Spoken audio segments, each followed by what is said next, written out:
Rumi said, if words come from the heart, they will enter the heart. Last year, I spent 145 days walking across the land I call home. I started at the edge of the sea and walked through heat, dust and rain until I reached the soft snow of my beloved Kashmir.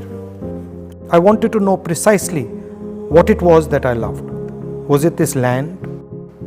Was it a people? Was it a set of ideas? Almost immediately after I began walking, my knee started to pain.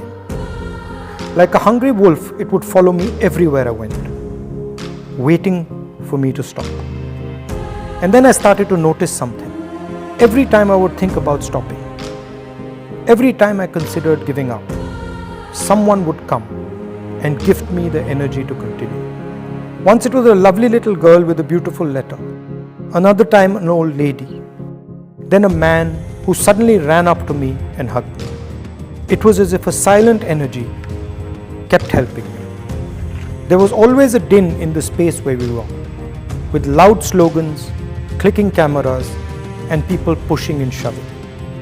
Then one day, I felt a silence I had never felt before. I could hear nothing but the voice of the person holding my hand and talking to me. He was a farmer and he spoke about his crop. He was crying as he showed me the strands of rotten cotton. There was nothing I could say, so I stopped walking and hugged him. It happened with children, with mothers, with students. It happened with shopkeepers, carpenters, and laborers. It happened with soldiers. Now, I would almost never hear myself or the crowd. My attention would not move from the person who spoke into my ear. The object of my love had suddenly revealed herself. My beloved Bharat Mata was not a land. It wasn't a set of ideas. It wasn't a particular culture, history, or religion.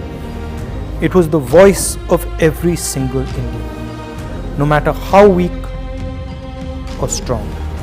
India was the happiness, the fear, and the pain hidden deep inside all the voices.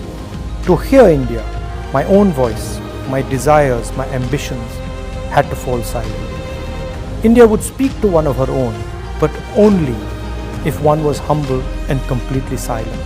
How simple it had turned out to be. I had been looking in the river for that which could only be found in the sea.